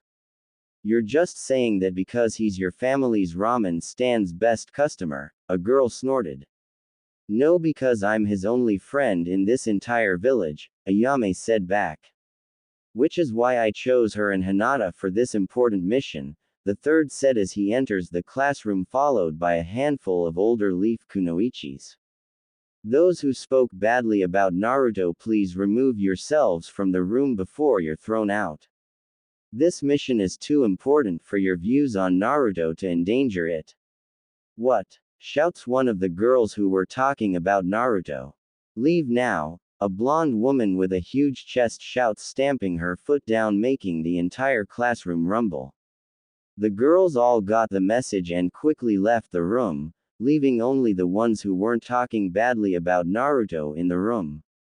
Let me get right to the point, the third said. Hinata and Ayame are the only girls in this entire village who haven't mistreated Naruto while he was living here. Now that he's in Metal, his mother's homeland, he's the only heir to the crown. With how many of the villagers treated him, he will, once he becomes king, will seek to have revenge on us. That's why this mission is so important. The third motions the blonde with the big rank to take over. Queen Carline, Naruto's grandmother, has sent letters to all the hidden villages and nations of engagements for her grandson Naruto. If one of the girls we send manages to win him over, she might be able to convince him to spare our village. But since so many parents have either chased Naruto away from becoming friends with any of you, or you yourselves have given him the cold shoulder. Our candidates for this engagement are very limited. That's why the two and only ones who were friendly with him, Hinata Hyuga and Ayame Ichiraku, are to be engaged to Naruto Delmo, Prince of Metal. The entire classroom erupted as all of the girls of the class turned to the two girls that are engaged to the prince. They all began asking the two girls questions, making Hinata very uncomfortable with all of the attention focused on her. But they all shut up when the blonde stomps her foot again. "My name is Tsunade. Me and the women behind me," she said as she waves to the kunoichis standing behind her, "are going to be training them in the fine arts of seducing of the opposite."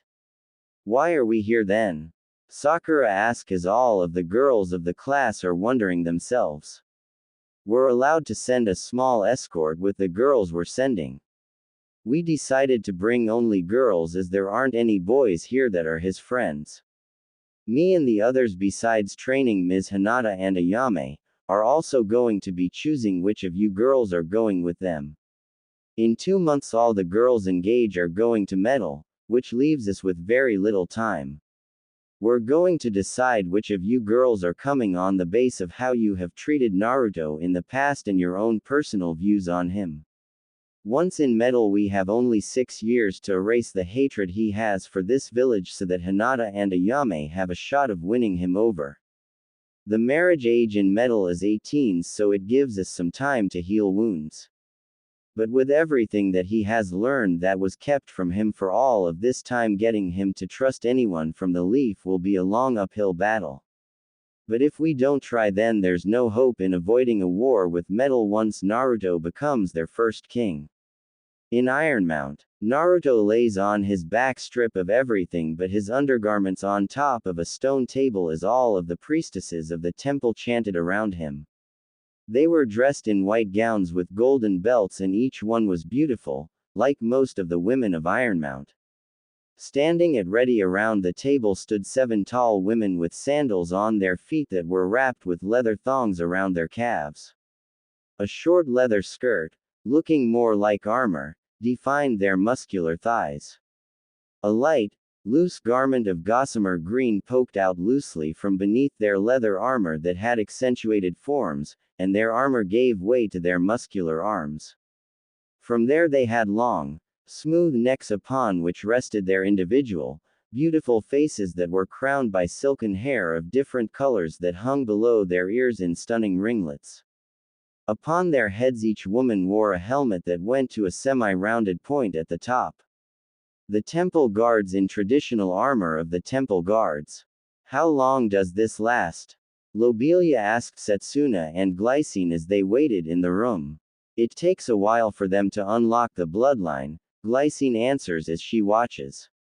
"Since Naruto also has the fox demon sealed inside of him, they're also going to send him back to the demon world where he came from," Setsuna said. "Like what they did for Hairdstone?" Lobelia asked. "Yes, the very same jutsu that sent Hairdstone back to the demon world. And the same that made him into a summons," Setsuna said. "But I never heard of anyone ever summoning Hairdstone before," Lobelia said. "That's because no one is right for his taste to have a contract with him. The only ones with that ability to summon him are the ones with the blood of the queen who was his container," the older woman answers. "Once the priestess send the demon fox back to the demon world, Naruto will be able to summon him as well as Hairdstone if he manages to get a contract with the fox, that is. Which means it will be all that easy to destroy the leaf," Lobelia smiles. "Looks like they're almost done with the jutsu," Glycine points out as Naruto's body began glowing red. Naruto began struggling as something inside of him began to tear itself out of him. The priestesses around him all grab onto him as he couldn't be moved off the table till the jutsu was over. They threw their bodies on top of him to hold him down, leaving only his head uncovered as he struggles to free himself from the mass of women on top of him. Hands from the priestesses around his head held his face, trying to comfort him as he began bellowing in rage as the beast inside of him began to break free from the seal. The priestesses still standing chanted louder as the demonic red chakra coming from their prince began to take form. With one last surge of chants and seals, the priestesses opened the gateway to the demon world. The demonic red chakra began to be into the portal as all of the chakra left Naruto's body. A long howl began to shake the room as the sealing jutsu continues on. When the last of the demonic chakra was sunk into the portal and the howl from the demon fox stopped, the priestesses closed the gateway to the demon world, as the priestesses of the past have done with the tortoise demon Hairdstone. Setsuna and the two girls quickly run over to Naruto once they saw the jutsu was all over with. But as they got close, the priestesses that were holding down Naruto pulled themselves off of him, all a while staring at him. Setsuna and the girls let out a collective grasp as they saw what the unsealing and sealing jutsu has done to his body. His transformed body rose up as he stood on the stone table, letting all before him in the room to see what he has become. 1.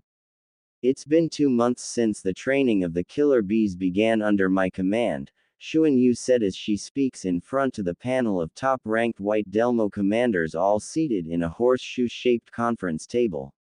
Sitting in the middle of the table is Queen Carline, who wants to see how the 2 months of training has paid off.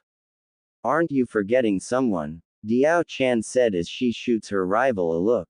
She helped as well, Shuan-Yu said as she glares at her fellow general. How have the girls taken to the training? Vixen, a long green-haired woman who is the head of the White Delmos and Queen Carline's chief bodyguard, asked. Currently their fighting and skill levels are of that of the level of Gold Delmos, Shuan-Yu explains to her queen and the White Delmo commanders. And their special diets has improved their bodies, not to mention their growing figures, Diao Chan smiles. I'm sure that Prince Naruto will get to know them very well as they get older. As he should trust them to be with him at all times, like how you used to do with your bodyguards. I'm just glad that all of us have strong back muscles so that we can handle the added weight with no trouble. Why they want to have better figures I'll never know, Shuan-Yu said as she wonders why she's the only one that keeps her under warps. She always wears her armor whenever she steps outside, hiding her figure underneath, hiding it from the eyes of her fellow Delmo women. Just because you're uncomfortable with showing off your body doesn't mean that others don't, Diao Chan said to her fellow general. Don't you find it hard to fight with those jumping around? Shuan-Yu asks as she pokes at the taller woman's overdeveloped. Only when I don't wear my sport bars, you know, the ones with the metal frames, in order to adequately constrain my definitely overabundant assets, Diao Chan smiles as she presses her plump into the shorter woman's face. I know that you two have been rivals ever since you two went to academy together, but please remember that you two are now generals of metal, not high school girls, a darkly tan woman who was one of their upperclassmen in their school days. But if they did, then the annual staff party wouldn't be as much fun if they don't start up a fight like they always do, a short blue-haired woman said, reminded of all the fights that broke out between them and the bets the staff members made on who's going to win the fight this time. When do we get to meet the girls? Carline asks as she has other matters to attend to today. Girls. Shuan-Yu shouts as the door behind her opens and a long line of 13 girls march in single file into the room. All of them are covered in a sleek, navy blue bodysuit that left only their backs bare, where it revealed tight, creamy skin underneath.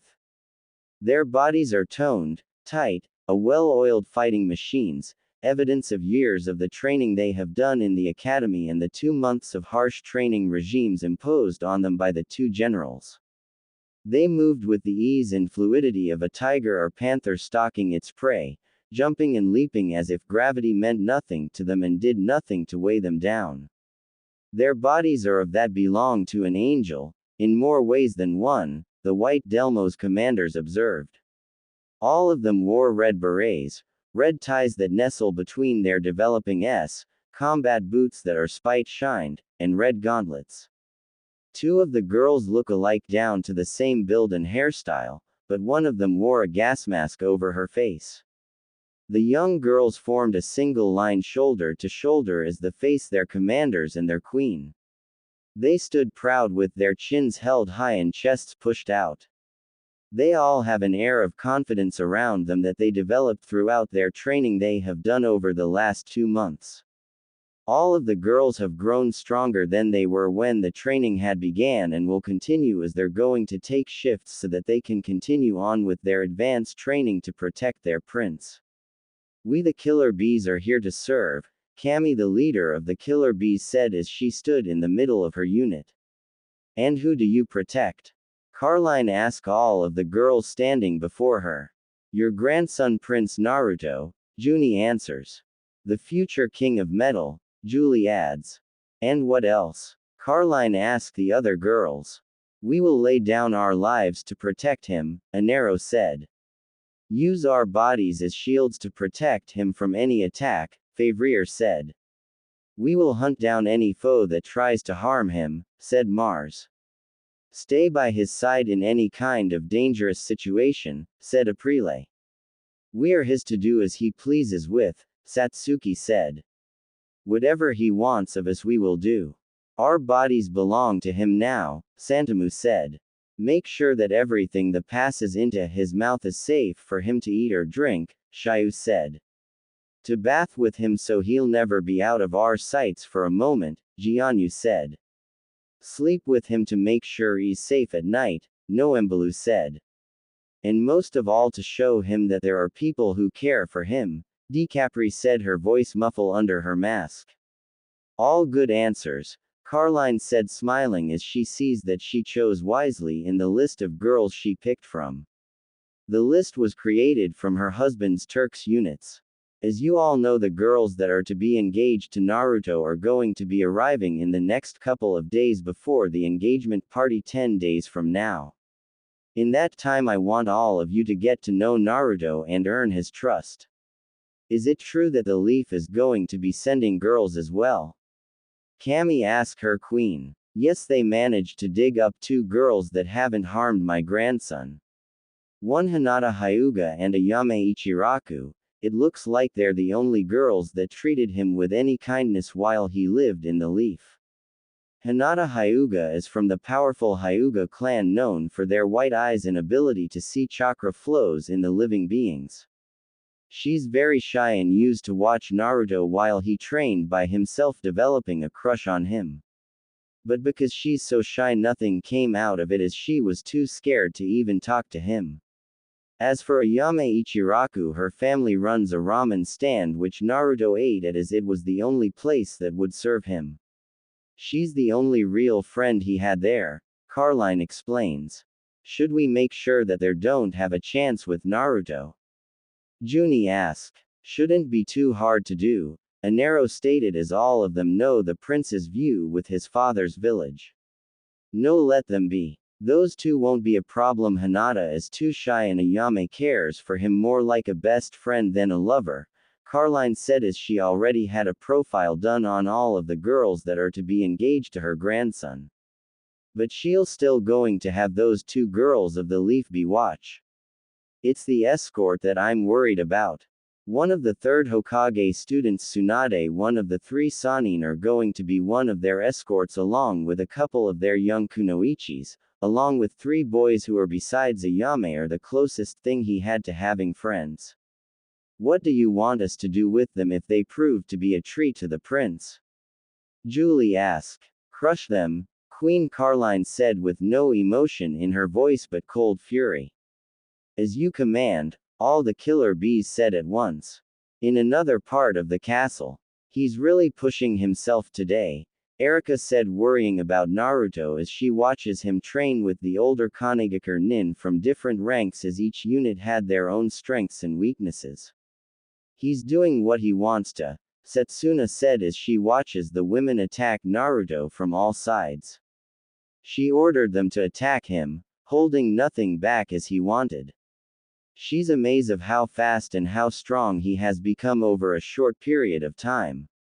The only time that the fighting stops is when she sees that Naruto has reached his limit and any more punishment would gravely injure his body.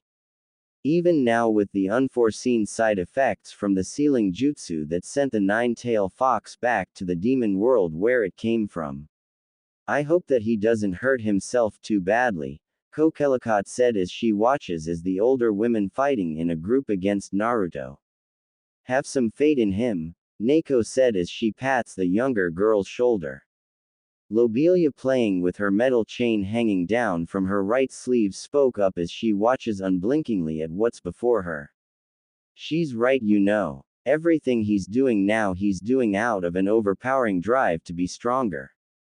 A ruler has to be strong to rule over their subjects. If one isn't strong in body, then it's by their mind that they show power. Naruto can only see that through power he'll be able to rule. Just like how his great-grandmother had ruled when she was queen, Glycine said as she watches the fight. We have to make sure that doesn't happen again, Kitauji said. And show him he doesn't need power to rule or get people to respect him, Gemini adds. Or he'll follow in the footsteps of his great-grandmother ruling with an iron fist, Setsuna said. That's why you girls must break him out of this ambition or it will destroy him sooner or later. We will, the girls all said. Look out. A scream alerted them as Saraya Unata was thrown towards them by the prince they're talking about. She would have hit the wall behind them if Setsuna didn't catch her before she hits, that is. I appear that Naruto is getting stronger, Setsuna said, looking down at the smaller woman she held in her arms. That's an understatement, Maya Yugina said as she was helped over to the sidelines by Tuka Kurenai and her sister Mikan Kurenai as they supported her with both of them under each arm. He's building up more and more energy with each passing day, Tuka said. Soon he'll be stronger than his grandmother was in her prime in no time, Mikan said. But he has nowhere but to fight to release all of that energy, Rushuna Tendo said as she held her bruised arm with her good one. Too bad that he still has a few more years till we'll be able to sleep with him, Saraya said as Setsuna sets her down. Yeah, especially now with his new features, Maya said as she smiles as she watches Naruto work up a sweat. I knew that you like playing around like that, Tuka said as she grins at the taller woman. You really should invite us to one of your parties with those friends of yours, Mikan said. I'm willing to try anything once. I keep that in mind, Maya smiles. What are you talking about? Kokelikot asked, making all of the older girls and women to blush bright red. Don't mind them, they're just being stupid as usually, Rushuna said as she kneels down to pats the younger girl's head face to face. Maya and the Kurenai sisters all look at each other and nodded in unspoken agreement. The three older women quickly leapt on top of their younger team member. She tried fighting off their advances but was overwhelmed by her three stronger teammates. Maya lifted her up, putting her over her shoulder and carried her out of the room, followed by the Kurenai sisters. What are they going to do to her? Neko asked as she doesn't like the looks on their faces. Nothing much, but show her the pecking order of our team, Setsuna said as the team missions have been put on hold and given to other teams as they have been too busy with Naruto's training to go on any missions. Having a team of their level sitting around would have been a waste of resources as they could be doing missions. But unlike most other ninja villages, Ironmount didn't rely on the ninja missions for their main source of funding. And that they have more ninjas than they know what to do with. Most of the women with the interest of becoming a ninja are either serving as ninjas that go on missions or serving in the standing army of metal made up mostly of the Konigakure nin, with a few of the husbands of the female soldiers serving as well. At least we don't have to worry about having to sleep with Naruto for a few more years, Glycine said as her grandmother been telling her pointers as well as books with pictures showing what kind of positions would drive both parties towards the precipice of pleasure. Her grandmother also telling her to get to know her fellow maids well, as she may need a team effort to get him to open up to them. Oftentimes merely the sight of bosomy, sweaty, naked women writhing in orgasm was itself enough to draw any man out to his shell and open himself up to them. Just like when her grandmother had those women have their way with her mother as her father walked in on them, she said it was an anniversary present for them. I still can't believe that you and your mother are from the same family as Seto is, Setsuna said as she remembers the stories she heard about Seto when she was younger. Well, me and my mother hold ourselves to the noble ideals of the Bloomer family, Glycine replied. The same family whose head of the family went and turned a staff meeting into a free-for-all orgy, Lobelia smirks at the high-class blonde. I'm never going to live that down, am I? The future heir of the Bloomer family moaned. Not as long as your grandmother's around to tell the story, Gemini said as she's heard about that so-called meeting first-hand from Seto. Glycine lowers her head lower as the rest of the group started laughing at her. In the leaf. Alright, you two know what to do, right? Tsunade said as she looks over the two girls in front of her. For 2 months she and the other leaf kunoichis have been training the two girls in the art of seduction and building up their skills in getting guys to notice them. They also gotten help from some of the village women in how to act and behave when dealing with royalty. Get close to Naruto so that he will fall for one of us and get him to not attack the village that made his life a living hell, Ayame said. The sarcasm in her voice was so thick that it could be cut with a knife. Hinata looks scared as a number of the kunoichis in the room glare at Ayame, who brushes it off. 1. You sound like you want him to destroy your village, Anko said, growling. What if I do? Ayame snaps back at her. What are you going to do about it? Get someone else to replace the one of the only two girls in this entire village that was nice to Naruto. Do that, and the only person left is Hinata here, who's been too shy to talk to him more than saying hello to him or let him do all the talking for them, let alone to make friends with him like I did. Hinata mumbles under her breath as she was just too scared to talk to Naruto. It's okay, Hinata, Ayame said to her. You'll get your chance to get to know him as I do when we meet him again. Hinata gave her new friend a smile, hearing those words of encouragement. Anko, stand down, Tsunade said, placing her hand on the streaming mad kunoichi. Right now these two are our only hope in preventing a war that we cannot possibility hope of whining. We can't let even one of them be taken out of the engagement now. See, told you, Ayame said smugly. Just you wait, Anko said, growling with anger. Enough of this, Kurenai said. Hinata, Ayame, get your things ready. Tonight we're leaving for the land of snow. We already got tickets for an airship that's going to take us straight to Ironmount, the capital city of metal. Both of you, while you're engaged to Naruto, are also going to be attending their academy.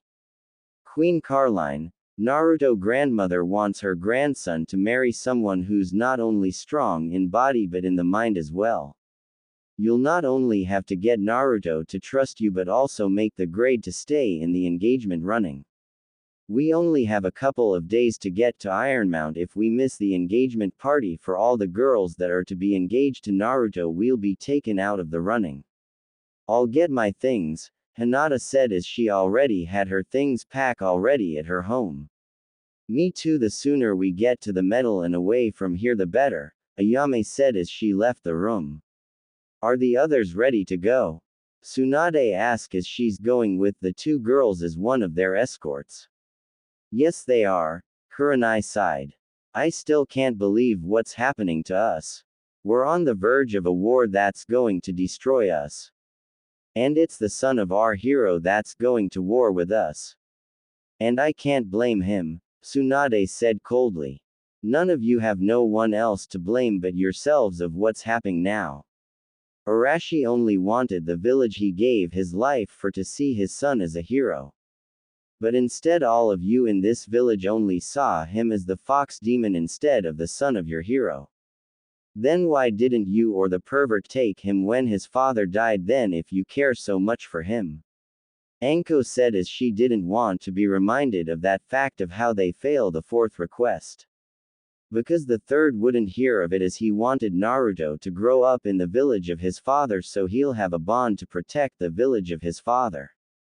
So much for that idea as he now hates this village and everyone in it, Tsunade said. And now the only hope that we have is in those two girls who have to get Naruto to trust them.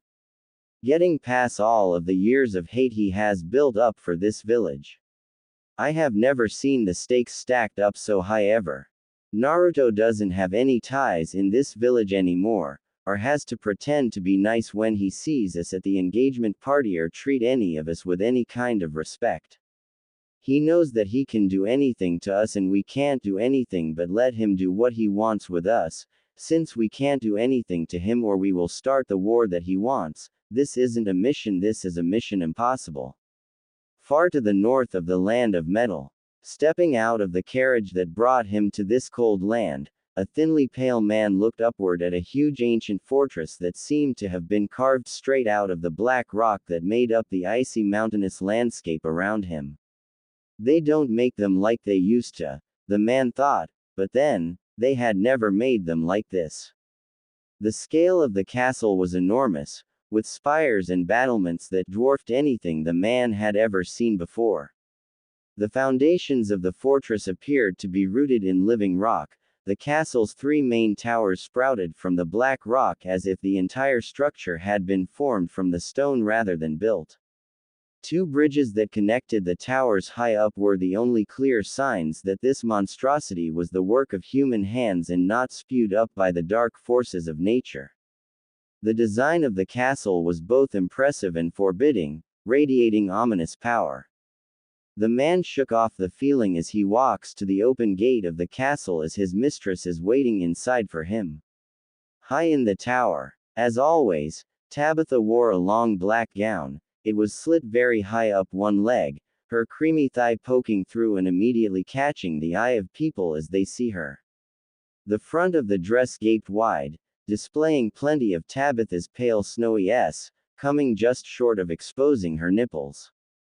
The ever-present cold of the land didn't bother the skimpy clan woman, as her mind and heart are much colder than the ever-present cold weather of the land. The woman sitting on her throne was an incredible beauty, with flawless pale white skin and long, flowing raven hair that reached to her waist. Her pristine features could have been considered angelic, were it not for the angry stare she fixed upon her servant as he entered the room. "Willie, I have been waiting for you," Tabitha said as she waited for him to answer her. "Sorry, my queen," the thinly pale man said as he bows to her. "What news have you brought to me from Metal?" Queen Tabitha said. "The girls that are to be engaged to Prince Naruto of Metal will soon be arriving in the follow days up to the date of the engagement ball being thrown at the castle," Willie answers to his queen. "Good, now the Wei nation of the Land of Gems will finally have its revenge on Metal," Tabitha said as she slams her right fist on her throne's armrest. 2. "But my queen, the soldiers and ninjas are too powerful," Willie spoke as the last war with Metal ended badly for them. "That's why we're going to have the Prince of Metal have an unfortunate accident and have the blame place on the Leaf," Tabitha smiles. "When his grieving grandparents send the main army to deal with the Leaf, our forces will strike and destroy the capital of Metal and take over the country, making our nation the most powerful of the eastern lands. But my queen, I mean no disrespect, but going to war with Metal, is it the only choice we have?"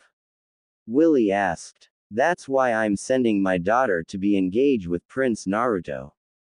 Either way grows to become stronger through marriage or by war means little to me as long as we become powerful. Your daughter? Willie asked as he heard the door behind him open and the said girl came walking in. As Farah came forward, then knelt, presenting herself to her mother. Her mother stared at her, proud that she inherited her beauty.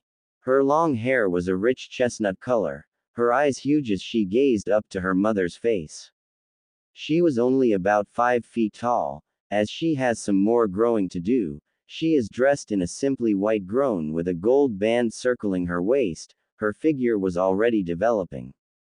Her S are small fleshy mounds, but broad, promising to grow much larger as she matured like her mother's. The royal family of the land of gems all have the blood of Delmo flowing in their veins. The first queen was a runaway Delmo of metal, one of the few that ever escaped from the silver Delmo's unit. This past incident caused the two nations to break out into wars in the following decades since the two nations formed and continued to this day. Farah, you know what to do, Tabitha asked her daughter. I'll try to seduce Prince Naruto into marrying me, making him think that I care for him, and once married I will take control of the throne from behind the scenes. If I fail to get him to fall for me, I'll make sure that there isn't an heir for the throne of metal and place the blame on his death on the leaf, Farah said, smiling as she mirrors her mother not only in body but also in her cold thinking mind. That's a good girl. You make your mother so proud, Tabitha said as her daughter is turning out to be just like her. And she couldn't be prouder.